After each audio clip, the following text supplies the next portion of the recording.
Okay, all right. Well, look, morena, everyone.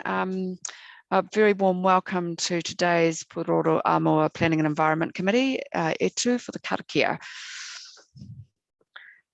Whakatakatu hou ki te uru, whakatakatu hou ki te tonga, kia mā kina kina ke uta, kia mā tara tara ke tai, e hi aki ana te atakura, he tio, he huka, he hauhu, tihei mauru ora. Thank you, everyone, and apologies that we've just got this slight issue today, but we'll get on with business. So a warm welcome first to Kate Clark. Hi, I won't take up much of your time because many of you have got an email from me already. Can you hear me? You got me? Yep. Everybody but owner, I think. I am a mum. I'm a Mount Cook resident and I'm a doctor.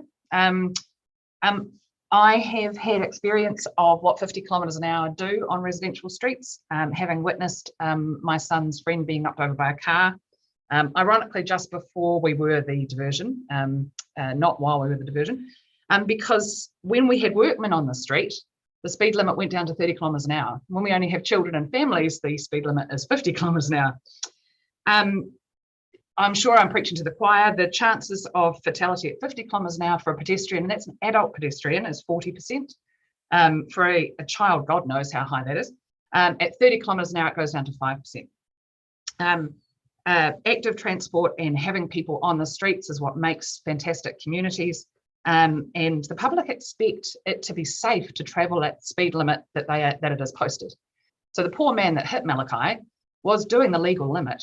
He didn't drive. He hasn't driven again. It'd be in Wellington. He's also a friend, because he was not in the wrong. The street was labelled incorrectly. So I think very strongly that residential streets and streets where there are significant amounts of humans using them should be available for humans to use them, and that means lowering the speed to 30 kilometres an hour. That's it. Kia ora, Kate. Thank you so much for that. Councillors, any questions? Kate, can I just ask a rather basic question? You're an oncologist. I presume that you believe that people should be fit, healthy and active on a daily basis. Is there any evidence to suggest we shouldn't be? No, oh, that's a double negative. No, strongly agree. So exercise both lowers your chance of getting cancers. And for those people who do get cancer, the more exercise they do, the longer they stay well. And it increases cure rates and prevents relapse. So incidental exercise is free, equitable, and you do it by accident. So, if you're walking to work every day, you may well do half an hour's walking that you didn't count, and you just squeezed it into your day. Thank you. Councillor Rush. Hi, Kate. Was this Tinakori Road that the accident happened on, or was it one of the feeder roads? No, Wright Street. It's a parallel with Wallace Street. It's a rat one and has been for years. I know. Yeah. Okay. Yeah. But it's a blind rise. Yeah. Thanks. Thank you. Okay, no other questions. Lovely. Thank you very much, team. Thank you very much, Kate. Really appreciate that. Right, now I'd like to welcome Patrick Morgan from Cycle Wellington.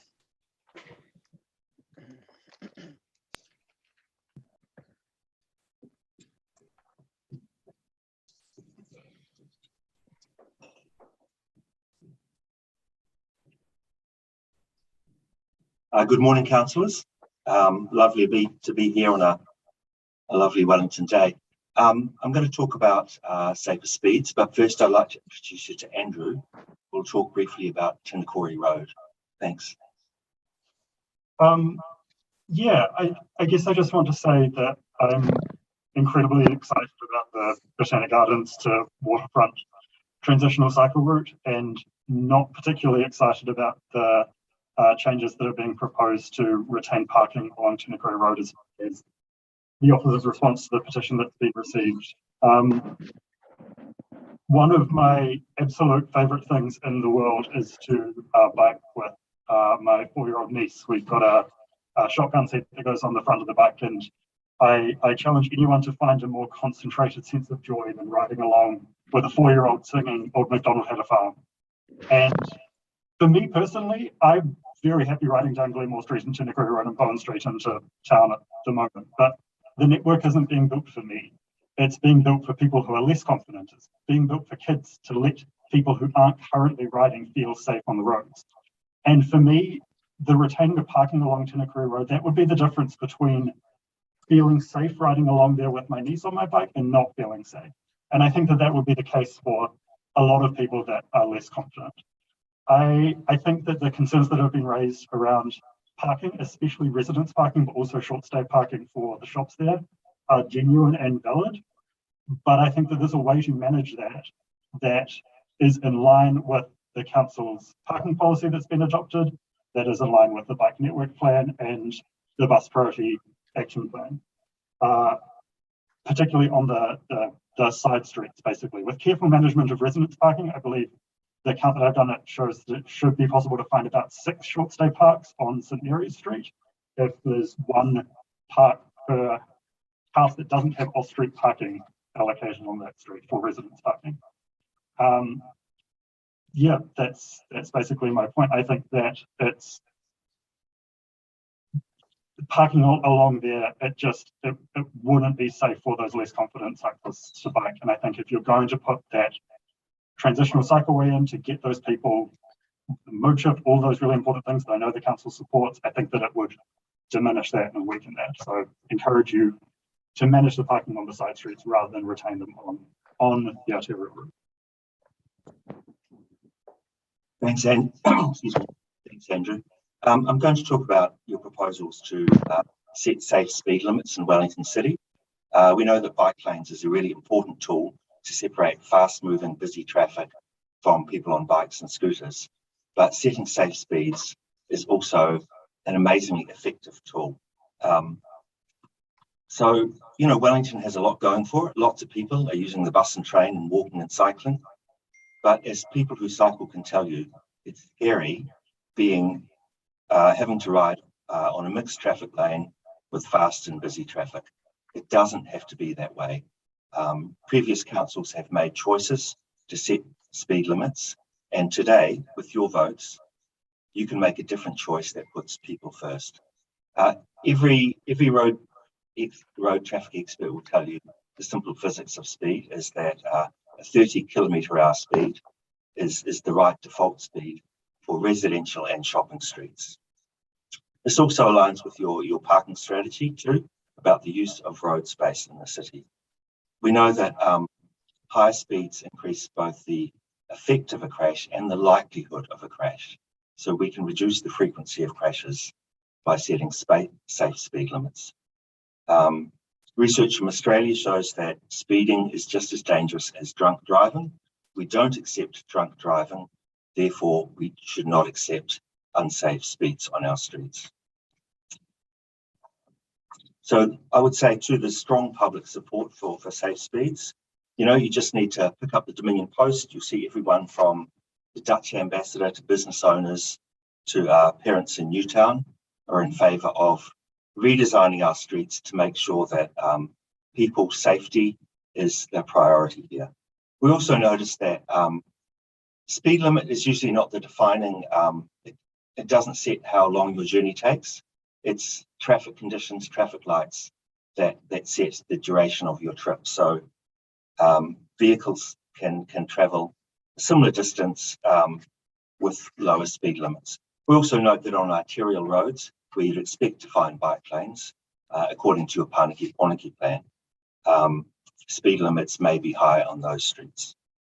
So this proposal strongly aligns with our city's goals for safety, for climate action and well-being, and I know it aligns with your values. Thank you, and time for questions. Thank you very much. We've got 4 minutes for questions. Does anyone want to start? Councillor Rush. Hey, Patrick.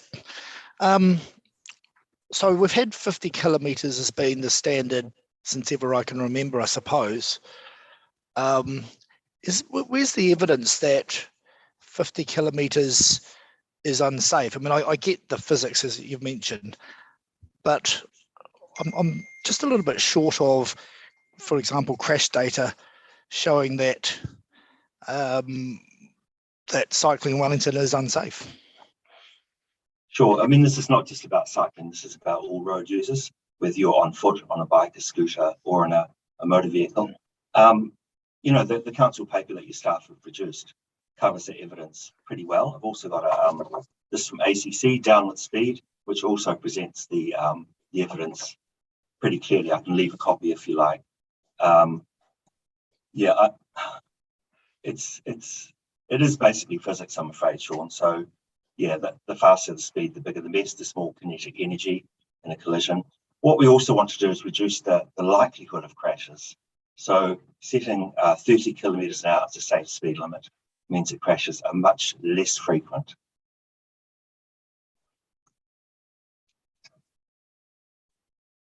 Thank you. Sorry, I'm just finding it quite difficult to hear. Councillor Day. Kia ora, kōrua.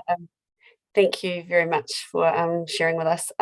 My question is, we've had a suggestion by a colleague that we should just do a few hundred metres around schools and make that just the area. I'm curious to think what you think, how that would create a safer environment for our young people, and if you think it would or wouldn't, and what that would mean in a difference to the way that people move around. Sure. I mean, that might work for people whose journey is just a couple of hundred metres from a school, but that's just a small fraction of people using our schools. And I don't think we should be privileging people who happen to live close to their school as opposed to everyone else. You know, this is something that is happening all around the world. 50 k's is just the wrong default speed limit for streets that people live and shop on. So that's why I'd say you need to set a default speed limit for the whole neighbourhood rather than just trying to, pick a small zone around a school. Kia ora. Thank you. Deputy Mayor Free. I'm not quite sure what we're doing with the audio, but anyway, Patrick, I wondered if you had any view about roads like Broadway, where there is a school, but it's also quite an important bus route. And also if there's any distinction in your mind between the need for speed on roads where there's no other way to cross except cross the road, and roads which have, plenty of pedestrian crossings or signalised crossings. Sure. So I think as the plan says, some arterial roads won't be subject to 30 kilometres an hour. From the point of view of people on bikes, where there's protected bike lanes on those roads, then it's less important to drop the speed limits to 30. But where you've got mixed traffic, 30 is the preferred default. Okay. I'd also say that this is not just about signage. Don't see this as a cheap fix. I think the city also needs to redesign streets so it's really clear to road users what the purpose of that street is and how we go there. I'll give you an example. Think about a campground that you've been to. Now, there's probably a 10 kilometre an hour speed limit sign at the entrance, but for people using the paths and roads in the campground, it's really obvious, we're not going fast here because of the people all around. So the design of the street also communicates to road users what the safe and appropriate speed limit is. Thank you, that's very helpful. Thank you very much. That was a really helpful submission. Appreciate your time. Right, now we have... Sorry. Sorry, yes? Just to close with, some of our members know that your staff have been under a lot of pressure lately and have come up with a bunch of notes for them, which I'll leave for the Mayor and for your staff to read at your leisure. I'll just read one. As a Newtown resident, former hospital employee and a commuter, I really appreciate the work on lanes from Newtown to the city. Top work. Thank you for listening. Thank you very much. Right, Emma Osborne, welcome. Thank you. Kia ora, my name's Emma Osborne and I'm speaking in favour of the proposed safer speed limits in Wellington. As a parent and as someone who's concerned about transport safety, I support this proposal enthusiastically. Children and families should be able to get around Wellington in ways that are fun, safe and healthy. Children should have the freedom to walk, to bike and to scoot safely in and around their communities, whether that's to school, the playground, the local shops, to friends' houses. Being able to get around the neighbourhood in ways that aren't reliant on having access to a car and being driven around are good for social connectedness, good for children's freedom to explore, good for equity and inclusivity, and good for health. The council has a significant role to play in making these journeys safer by lowering the speed limit. At the moment, both high volumes of traffic and high speeds around schools mean that children walking independently or scooting or biking to school often doesn't feel like a safe option for many parents and families. The traffic around our school, for example, is a significant barrier to letting my daughter walk to school independently. And although she's ready to ride her bike on the road under close supervision, we need to pick our streets really carefully to find one that's quiet enough. We have a long way to go before biking and independently walking feels like a safe option between the playground, school, friends' houses, and like all of the local places a kid wants to go. But lowering the speed limit is a big step towards opening up our community a whole lot more for children's mobility. The way we move around our communities creates feedback loops. We know that where there are high volumes of traffic moving at high speed, moving at 50 k's an hour, walking, scootering and biking don't seem like safe and enjoyable options for many people. This in turn leads either to more driving or to people who don't have access to a car being shut out of convenient and safe transport. However, when we move the focus away from moving cars as quickly as possible to focus on making it possible for people to get around using active modes in public transport, then people have attractive and safe and convenient options for getting around their communities. Having active travel like biking, scooting and walking as something that lots of people do in the area means that's a normal option and in turn leads to more people being able to take that option up. The council has the tools to create the conditions where it's easy, safe and enjoyable for most people most of the time to get around without relying on a car for short trips. Lower speeds make our streets more pleasant places for people walking, biking and scooting. These safe speed recommendations are consistent with the World Health Organization recommendations. They're important for reducing injuries and deaths, and reducing speeds to 30 k's an hour, as Kate said, means that someone is more likely to survive being hit by a car and less likely to be hit in the first place. These safer speed limits will save lives and they'll enable active travel. Wellington's a great city with a great walking culture, particularly among adults, and it's a place where more and more people either want to ride a bike or have already recently started riding one.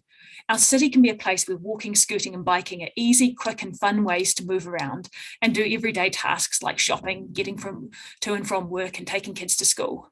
Adopting safer speed limits sets the conditions where people have safe and attractive choices and where children are able to explore our city. Thank you. Thank you. That's great. Any questions? Doesn't seem to be any, so thank you so much for coming in and giving us your views. Really helpful. And now we've got Marion Layton. Welcome, Marion.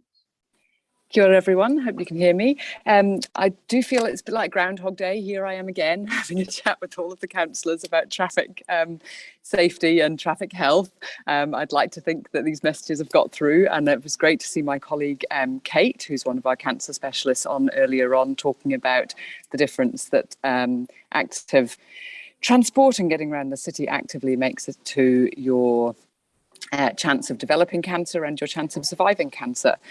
I would also like to think that by the fact that you've all put your hands up to be public servants means you have an element of empathy and can see yourselves in the lives of the people that you serve. I can see what it might be like to have to live with a life-changing injury where you had an interaction with the car that meant that you spent weeks or months in hospital, months rehabilitating, and now can't get around and can't live life in the way you did before. Maybe you know someone who's had cancer, or you've had it yourself. Maybe you know people who've got Alzheimer's, who've had heart disease and heart attacks. And you can imagine what life would be like if that had not happened. If we can actually change, if we can make 75% of breast cancer not happen in the first place, wouldn't you want to do that? And not only does it make people less miserable and have to deal with less illnesses, but it also relieves the incredible pressure we've got on our health system. I hope you read about the fact that we've currently had to stop planned care in Wellington Hospital at the moment because of the number of people who are coming forward to our emergency department and urgent care. You won't be able to get the care for your diseases If we carry on having health caused by the social determinants of health, which you lot look after in the same way as we do now, you are responsible for our healthcare. You are responsible for our life outcomes. You hold our health budget, and you need to spend that wisely. And that is in how we get around our city, and it's in how we live in our housing and access to food and access to social and community activities. Wellington is not the way it was in 1956 or 1976. This is 2022. It's a busy city. It's the best place in the world to work and to live, which I'm sure you all agree with. But it also means that a lot of people want to live and work here. And every single road, even our main arterial streets, has got pedestrians and cyclists and other people interacting with it, trying to jaywalk across 3 lanes of traffic because there aren't enough pedestrian signals, trying to get around, and being hit at 50 kilometers an hour makes a life-changing difference to you. You will either die or be severely injured compared to being hit at 30 kilometers an hour. It really is a no-brainer. If you haven't looked at the literature, I can send you masses of literature about the difference that it makes, reducing speed limits. We know last time we registered how long it takes in a car at peak times to get from Island Bay to the railway station. It's currently less than 20 kilometres an hour in a car. It's faster by bike. It's faster in a bus, and even better now that you've actually put in some decent bus lanes. Thank you very much, everyone. In fact, I've been travelling by bus for the last few days, and it was really noticeable, the places with good bus lanes, how much faster you go, how much nicer it is. The other thing that was really noticeable was who was on the bus with me. I was by far the oldest person on that bus. The young people, this city is not just designed for people who've always believed the only way to get around a city is in a car, and the only way to run their lives is in a car. Maybe you want to develop Wellington for people who are only aged over 45, but I'd recommend you reconsider that. Younger people want a different city. They want a city that they can get around by public transport, by bike and on foot, and they want a city that they don't get injured in when they're getting around. So please clear those streets of parked cars, make sure there's room for buses to move safely, make sure the lights are streamed so that 30 kilometers an hour is a perfect speed to be able to go through lights and not be stopping all the time necessarily. Make sure people are encouraged to not set off from the lights at high speed to get up to 50 just before they have to slow down again when they hit the next set of traffic lights. And have a 30k speed limit throughout our little tiny wiggly hilly city that just was never designed for 50 kilometers an hour. That was an accident, someone just didn't think about it. It wasn't planned that we went around at 50 kilometers an hour. Thank you, everyone. Questions? Thank you. I've just got a quick question. Just given the weight of evidence, the scientific and medical evidence around the need for active transport and slower speeds, why do you think there's still so much resistance to making change? I actually think this is about selfishness and lack of empathy. When people are actually faced with it, if they've had a child run over and injured, they change their minds pretty damn quickly. When they've had a life-changing medical problem that means they now need to improve their lifestyle significantly, they change it. I'd like to think that we don't have to go through things ourselves to be prepared to make changes, but unfortunately it does seem to be the human way. However, we set up democratic processes and forms of governance to ensure that we're not just reliant on essentially mob rule, which is, I think something is important and I've got a louder voice than everybody else, and therefore this is the way it's going to be. We put you in position of power to make the right decisions based on evidence for the place that the cities and the other places that we live in. And it's your job to actually do that for the people who don't necessarily have a voice, just like it's my job to come forward and talk to you about people who have healthcare problems, who aren't turning up themselves to say, I need things to be different so that I can live a better life. Oh, you're on mute, Diana. Sorry, apologies, Marion. Thank you for that. We've run out of time now, so that will be the only question, but really appreciate all the effort you're putting in here. No problem. Thank you, everyone. Right, now, Richard Murcott, a warm welcome to you. Morning, councillors. Morning. Heidi has a set of slides, which I hope is available to everybody, and I'll talk directly to those. With the opening here, I'd just like to say that channeling cyclists to intersect with one of the most important pathways for pedestrians, that's the path to and fro the bus, is at best imprudent. And that's to put it politely. Next slide, please. Of all the modes of transport, walking is the best. The benefits are significant for the carbon budget and the health budget. Next slide. Council marketing acknowledges this and made this promise. It's going to be safer and easier for everyone. Next slide. But transport modes are being muddled in this model. Rather than rewarding pedestrians for all our low carbon footprint, the design is channeling cyclists to intersect directly with us, the pedestrians. The bike lane now cuts right through our path to the bus, and that's a core part of the pedestrian network. So it's created new risks for pedestrians. Next slide, please. And here's an illustration of what's proposed for Tinakori Road. Now, please reflect on all the risk scenarios that arise for the pedestrians illustrated with my icons there in this configuration. Next slide, please. These Wellington City Council warning posters have just recently appeared at various workplaces, and I've taken a photograph of one in one of the bus shelters as well. Pedestrians are being asked to shoulder the consequences and manage the additional risks to their health and safety. We haven't got the balance right. Next slide, please. This slide speaks for itself. Never, ever pass a parked bus letting passengers on and off on the left. It's a golden rule. Next slide, please. There are too many compromises for pedestrians being made, and it breaks Wellington City Council's promise. Please elevate respect for the primary carbon savers. Some better policies, some superior designs would get us there. Thank you.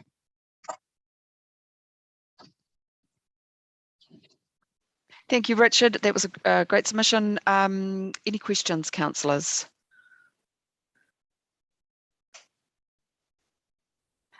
Well, can I ask one then, Richard? So if we are to accommodate bikes and pedestrians, which are the top of the transport hierarchy, what do you think does need to be done? Well, first of all, they're not at the top together. Pedestrians are at the top of the hierarchy when it comes to safety in the transport network. And there's some very obvious things that should happen. Right now, if you're going to persist with this particular design I showed you in Tinakori Road, the cyclists must be mandated to stop. If the bus is there, stop. Wait. Very simple. But is that the best design? There is another way to design that intersection, and we need more time than to debate it here. And looking forward to more discussions on that point. Any other questions?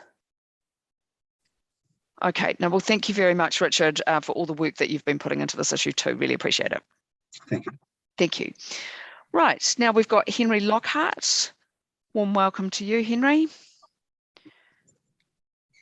Kia ora. Also, I'll just pull up my notes.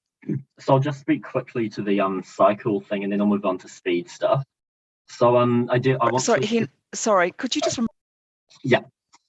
So I'm really supportive of the work on the Tinakori Road Cycleway. It's a key route for people living out Thornton and Northland Way, which are very close to the city via bike. It should be a key priority for enabling cycling. It's low-hanging fruit in that sense. I'm sure you've all heard the same line that I have from people that would consider biking around if we had less hills and better roads, better cycling infrastructure, and obviously we pick the things that we can make a difference on there. I remember when I was at primary school in Auckland, I was pretty headstrong that I was entitled to bike to school, to hell with the cars, but it was so dangerous. I remember many near misses that I just disregarded, and the principal even pulling over one morning to tell me I should just get dropped off or bike way earlier to avoid traffic.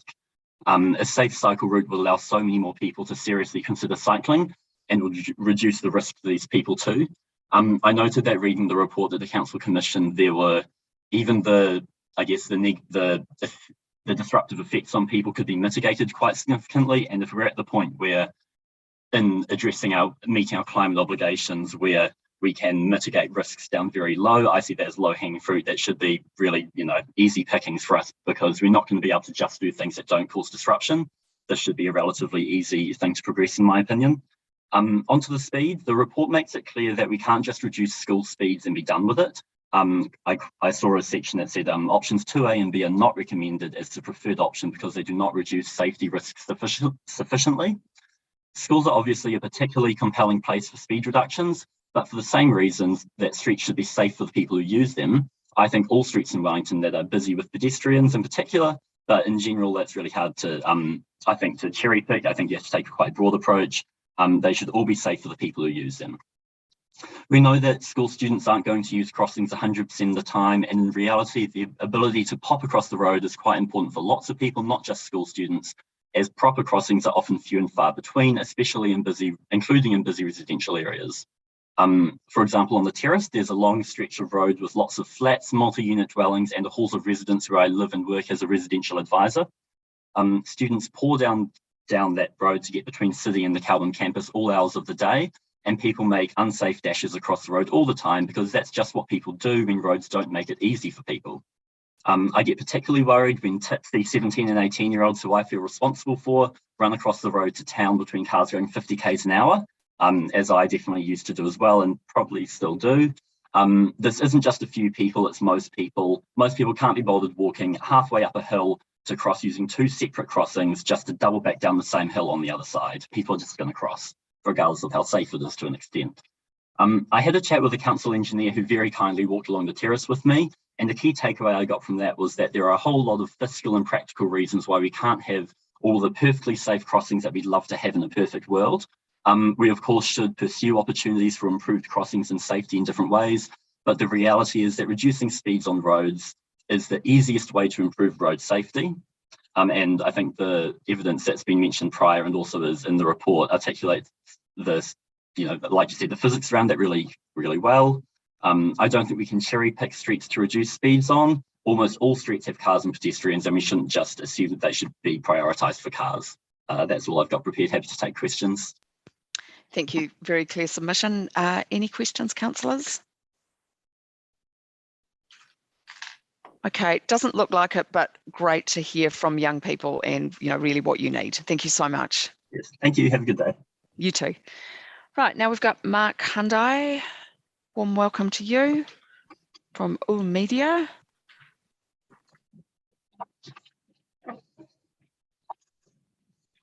Kia ora. Thank you for actually allowing me to speak here today. I will refer to my notes as I want to make sure our messages are really clearly articulated, so please bear with me. My name is Mark Hyundai. I work for a company called Āmua Media, and I'm the head of commercial. I'm here today to talk about item 3.3 of your agenda relating to the guidelines of street furniture advertising. As you know from the paper, we have been council's partner in this area of operation for over 20 years. I will start by saying that it had not been our intention to actually attend this meeting, as we are supportive of council's paper and their recommendation. We think it's a well-positioned and considers many factors in relation to a street furniture network in Wellington. We're also conscious of the optics of an incumbent and a private sector organisation speaking at a council committee where council strategy is being discussed. However, in this case, noting that council's recommendation is to continue advertising on street furniture, we are aligned here, so we were very keen to add further context on the wider media sector and out-of-home outlook.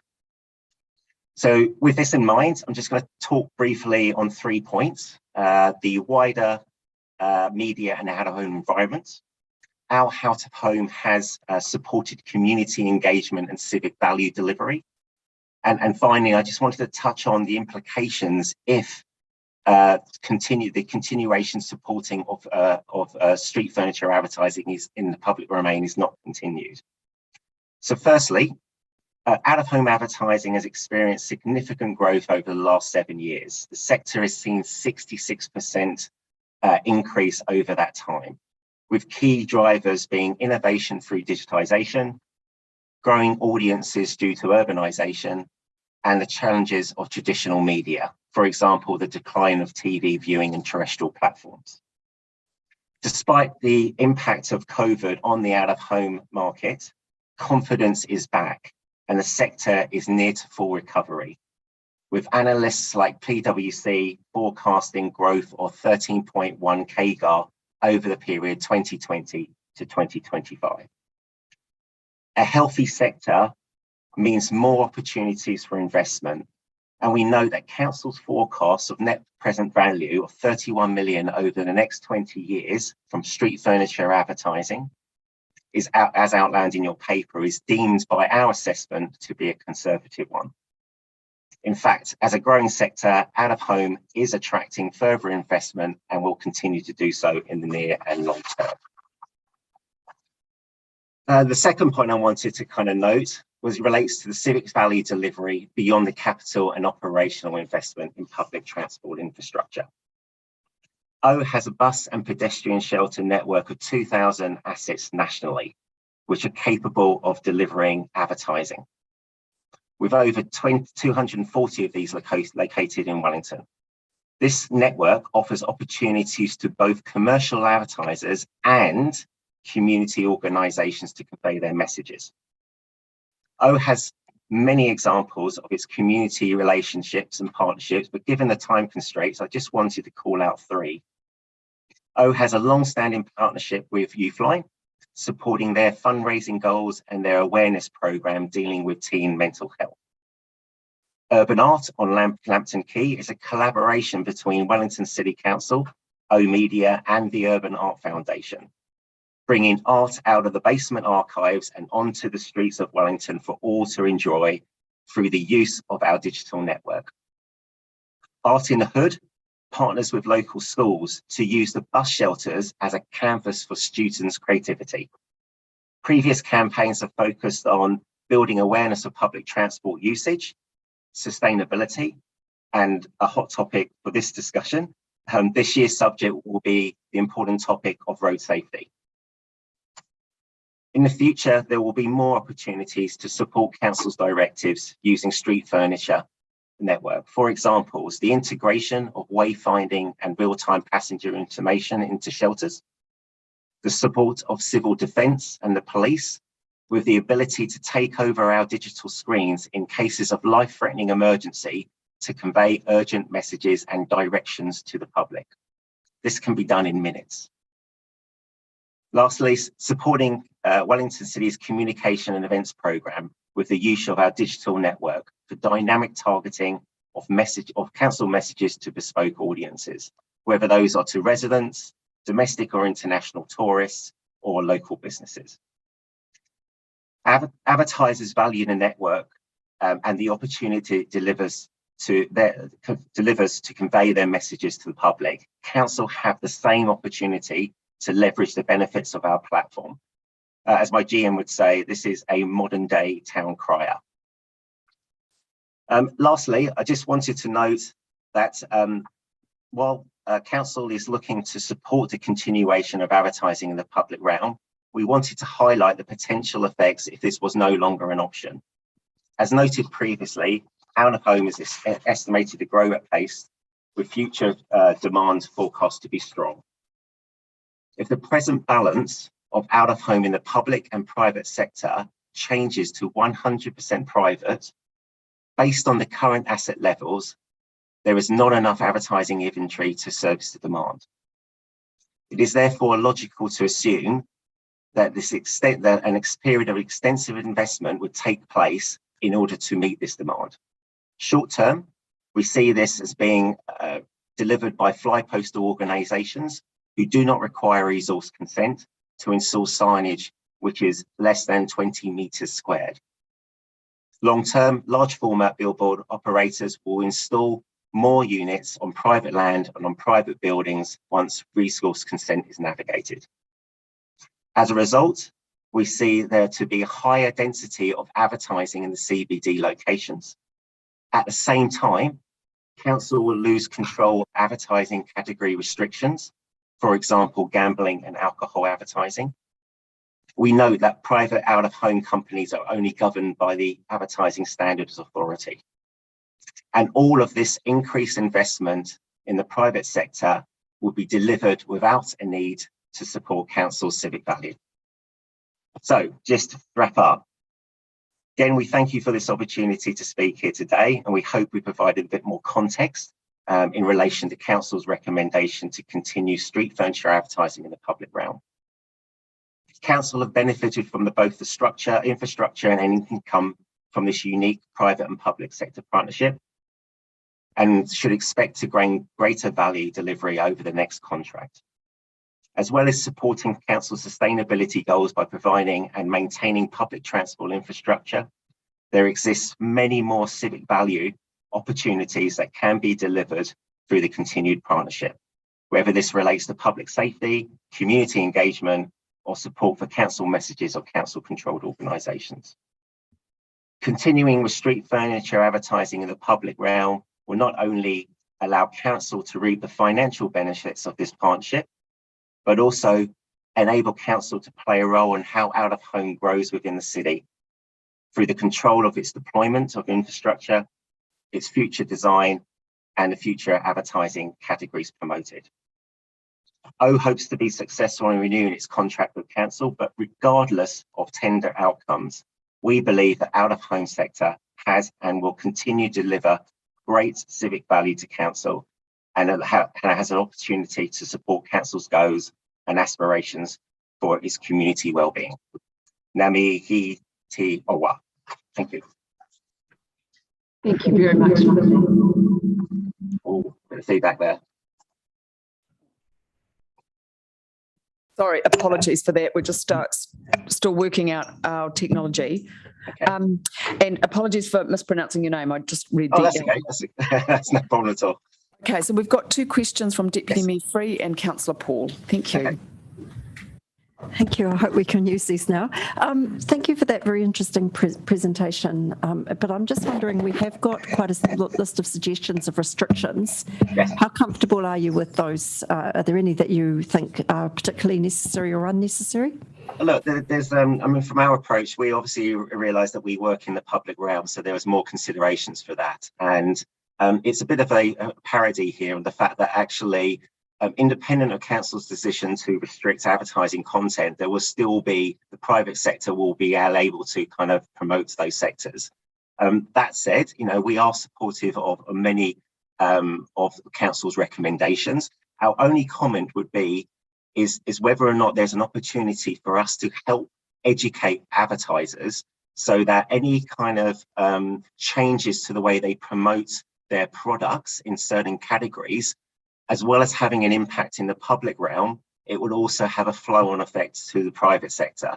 What that would mean is, instead of walking down the street where the public sector would have restrictions, but right next door to it, you would have the ability for a fly poster advertising to promote alcohol, for etc.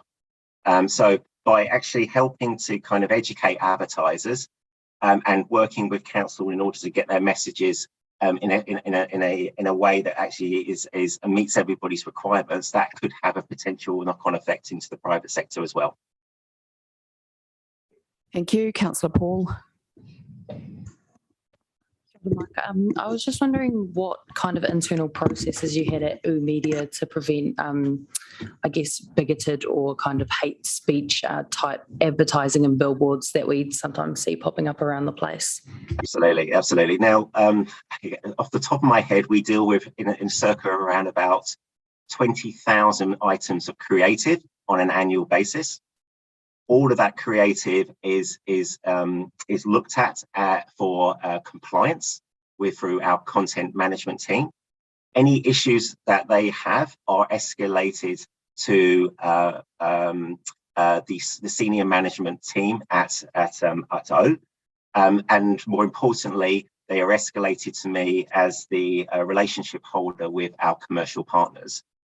From there, we make an assessment on whether or not that any of the creative breaches, any of the guidelines such as the ASA or any of our commercial contracts.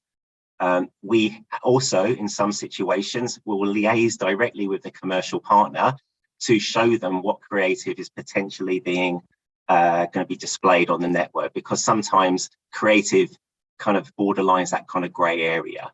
But that said, all of the creative that we actually will put up there is not intended and will not kind of be any way kind of promoting hatred or hateful messages.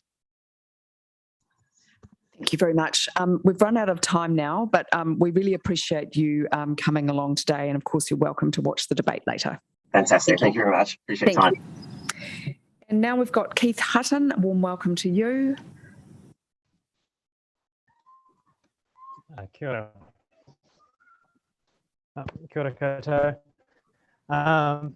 My name is Keith. I'm actually a teacher, and I apologise in advance if a horde of children come in if the wet lunch bell goes. So apologies if that happens. Thank you for having me to speak today. I'm here. I'd like to propose that Newtown speed limits that are currently at 40 kilometres per hour were changed to 30 kilometres per hour and make the sign with other suburbs. And really it's looking at the consistency across. Like my understanding is that these changes happened in 2008, 2009 to the 40 kilometres, and that now our thinking has changed, and that 30 is a safer option. I also understand that there's a speed management plan that's coming into place shortly, if it hasn't already. But I'd like you to consider that Newtown gets put forward sooner rather than later. I looked at the approved lower speed zones when I first noticed that we're at 40 and not 30, and I couldn't see us on there. So I would push please that you seriously consider that change happening. It's funny, I talked to some of my colleagues that also live in Newtown. So I'm a Newtown resident, I'm a parent, I'm a cyclist. So you know, I'm always on those streets, either on a bike or pushing a pram. But yeah, so we would like it to be safer. There's been a few close calls. I've had some personally, both with a pram and with a bike. And luckily nothing happened, but they were a bit too close to call, and that's why I started looking into this a bit more. I believe that, so in my experience, some of that traffic calming that's in place at the moment through those streets doesn't always work quite as well as we'd like it to, either as a cyclist or for cars that like to slow down for a speed bump, but then speed up really quickly afterwards. There's a couple of photos on the second slide that I'd just like to, if we can share those. I don't know who's got the power to change to the second slide, please. We got that? There's two photos. There's one of myself on a bike, and there's also one of my daughter pushing a pram. And actually, so using the side roads, the issue is that to be able to see around the oncoming cars, or see the oncoming cars. Oh, here we go. Thank you. This is where you actually have to be standing on the road to be able to see a car coming. And both of these places have been areas where I've had issues. The bottom one is actually, so those are my two daughters, 10 and a year and a half. And that's a route that she takes to school each day, comes home again. So I just, my push is please that you'd seriously consider that the 40K is lowered down to 30 in line with others. And I think one issue now as well is around hybrids, especially, it's because they're silent. And I know there's a lot of school signs out there which say you should look and listen before you cross the road. And that is actually, you can't do that anymore. You know, you can't hear them either through pushing the old pram or on the bike. And just one other area that I'd like you to consider, please, is around the digital support for drivers. And so that is, so Miramar Shops was a great example the flashing signs that come up and they tell you to slow down, or they say thank you for being under the limit, or it's that great visual cue that you don't get really when you just see a 40 sign either on the side of the road or painted on the ground. I think sometimes, and I understand that streetscapes can get really busy, but I just think it would be great to have that extra support for the drivers. That is me for today. Thank you very much, Keith, and nice to see you again too, just for giving that local perspective. Are there any questions, councillors? I guess, can I just ask you a quick question? Newtown was ahead of the pack with a 40k speed limit, but you're really saying that 30 needs to happen. It just hasn't given the benefits that you would have hoped. Yeah, so I did a little bit of research after I talked to Councillor Foon about the history behind it, and that so obviously at the time 40 was pushed for, and the majority voted for that, wanted that, and there were some that were asking for 30. So obviously 40 won on the day, and 14 years later, obviously our thinking's changed around the safety, and it is really just looking at that safer speed limit. It's just the roads around there are just they are so narrow and so congested. So yeah, if we can change from the 40 down to the 30, it's really it's those residential streets. So yeah. Great, thank you very much. All right, councillors, what we're going to now do is just have morning tea for 15 minutes, and the staff are going to kindly sort out the tech. Thank you for your patience today and all the hard work from the staff to sort this out. And then we'll just go back and do some of the administration of the committee and then get on to the petitions. So if you can come back at 10 to 11, thank you very much. And morning tea is in 1608.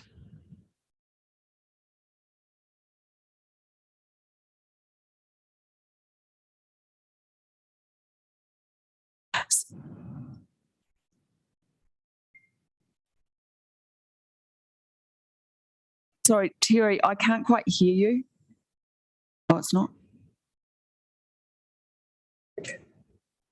That wasn't me.